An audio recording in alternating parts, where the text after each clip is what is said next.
Bonjour à tous, bonjour Laurent. Bonjour Ulysse. Je suis avec Laurent Soli, donc le président de Meta Europe, l'un des principaux fournisseurs de grands modèles dans le monde. Et donc on se retrouve aujourd'hui autour d'un sujet important. L'IA entre dans une ère de maturité et donc elle quitte les laboratoires pour le monde réel et notamment les métiers. Et c'est précisément à cette interface que Baptisia et Meta se rencontrent aujourd'hui, puisque la question n'est plus de savoir ce que peuvent faire les modèles, mais comment les entreprises peuvent se servir des modèles pour produire mieux, plus vite, plus intelligemment. Et donc, vous allez nous partager votre vision sur la manière dont la puissance des modèles peuvent servir l'intelligence métier aujourd'hui. Merci Ulysse, merci de ton invitation. Je suis très heureux de cet événement et de la relation que tu as construite, ton entreprise et Meta, depuis de nombreux mois et puis désormais avec le succès qu'elle tient. Aujourd'hui, pour vous le dire, nous sommes à l'étage du grand laboratoire d'intelligence artificielle de Meta en Europe, ici à Paris.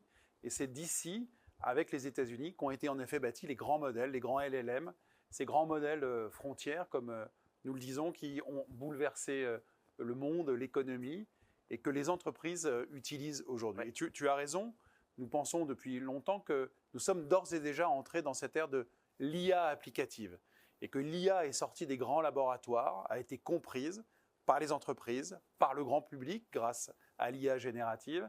Et donc ce temps-là est le temps où les entreprises se saisissent du potentiel de l'intelligence artificielle. Comment je vais automatiser des process? Comment je vais changer ma chaîne de valeur ajoutée? Comment je vais solutionner des problèmes qui sont délicats? Comment je vais construire de nouveaux services, de nouveaux produits? Aujourd'hui, tous les secteurs utilisent l'IA, ou en tout cas toutes les industries et tous les services vont être bouleversés positivement par ce potentiel.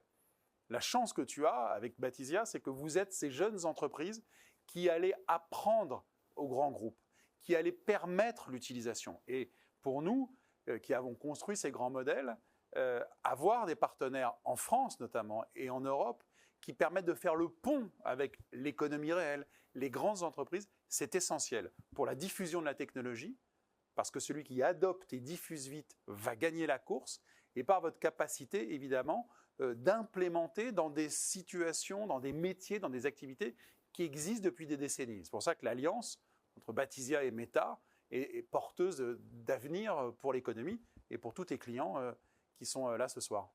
Bien sûr. Merci beaucoup, Laurent, pour ces points. Donc, Baptisia, c'est une entreprise française et également européenne qui tient fortement à la souveraineté de ses développements. Et l'un des points qui nous tient à cœur également, c'est l'utilisation de modèles ouverts, open source.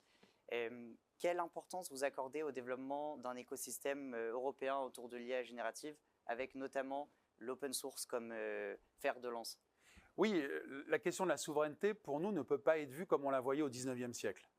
Il ne s'agit pas d'avoir des marchés fermés et que les gens s'observent. Non, la souveraineté au XXIe siècle, c'est certainement d'abord d'attirer des talents dans des grands territoires pour créer des écosystèmes. Bien sûr, Meta est une entreprise américaine, mais mondiale. Mais Meta est aussi cette entreprise qui a investi depuis longtemps en France, ici même à Paris, pour créer un grand labo, il y a 12 ans, et qui a participé à la constitution de l'écosystème français. Et ça, nous sommes extrêmement fiers, d'abord parce que tous les deux, et beaucoup d'entre nous ce soir, nous sommes français, mais parce qu'il faut en Europe créer des grands écosystèmes. Donc la vision de la souveraineté, c'est la capacité d'attirer des chercheurs, d'attirer des talents, des financements, des grandes entreprises et des jeunes startups avec des gens talentueux, comme l'est l'équipe de Baptisia. Et qu'est-ce qui se passe? Tout ça fait son chemin. On sait aujourd'hui que Paris, par exemple, est la 4e place technologique du monde, derrière la Silicon Valley, New York et Boston. C'est un succès exemplaire pour la France. Meta a joué son rôle. Il faut, en revanche, bien sûr, que l'Europe continue sur sa dynamique, dans tous les domaines de l'IA. Les modèles d'abord. On a quand même Mistral en France qui devient une grande entreprise internationale. Le compute ou les infras. Tu travailles avec Scaleway, qui est une belle entreprise française et qui se développe. Et il faut continuer en créant des entreprises, en faisant en sorte que les groupes installés, les entreprises de l'économie traditionnelle se saisissent bien sûr de cette technologie. Il y a un champ de potentialité énorme devant. Et des entreprises comme Baptisia ont un rôle très important à jouer. Je veux vraiment te féliciter pour tout ce que tu as fait, cet événement ce soir avec tes partenaires et tes clients. Et nous sommes très, très heureux de t'accompagner.